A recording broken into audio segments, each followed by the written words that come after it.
Welcome back to Sky News Business Live. Now it's famous for Big Brother, and now Channel 5 is famous for a rather large price tag. Viacom International Media Networks has agreed to buy the terrestrial broadcaster from Richard Desmond's Northern and Shell. The American owner of MTV hopes to use the purchase, which requires regulatory approval, as a foothold into the UK. Now, Channel 5 is being sold to Viacom with a £450 million price tag. Well, Northern and Shell bought the TV station for £104 million just 4 years ago. Viacom is an American media giant, and it owns MTV, Nickelodeon, Comedy Central, VH1 and Paramount. So quite a portfolio already. Well, joining me now from New York is Jennifer Saba, who's media correspondent for Reuters. Great to have you join us.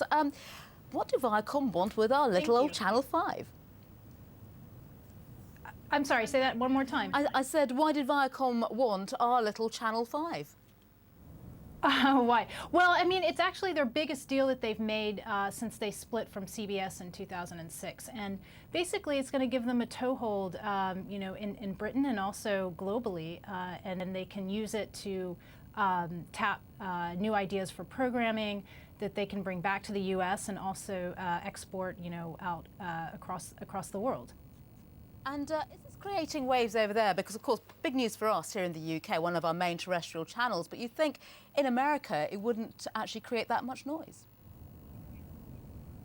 Well, I mean, it's a big deal in the sense that there's been so much programming from Britain that has been such a big success here in the U.S.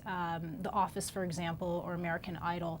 And so I think Viacom is one of the things that they've cited is that they hope to kind of tap that, and they're going to invest in a lot of original programming to hopefully, you know, grow their talent and you know, their offerings. Yeah, because the boss of Viacom was notably quiet when asked about his long-term plans for the TV channels. But do you think that this means more British-grown drama, let's say, making its way over stateside?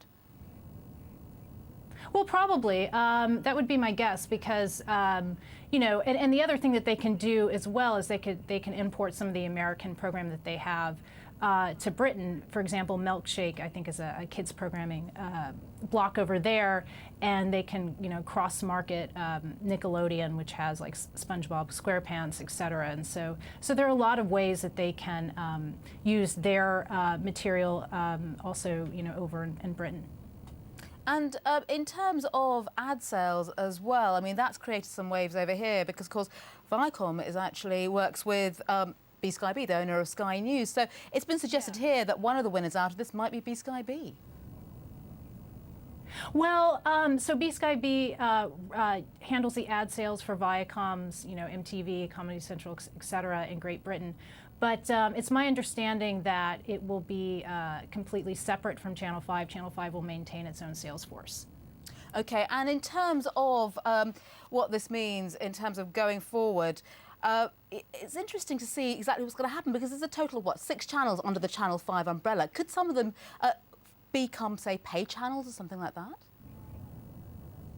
I'm not sure. I do know that they plan to, again, kind of invest in original programming, and I don't know, they haven't really indicated if they're going to become, you know, if they're going to switch some of those things to become pay channels or not. So, you know, I think they're just kind of looking at a bunch of opportunities that they have, and will, you know, kind of assess the situation from there. So as we were saying, this gives Viacom a pretty good foothold in the UK market. Are they also looking elsewhere around the globe to try and get further into those markets, apart from, of course, their homegrown brands?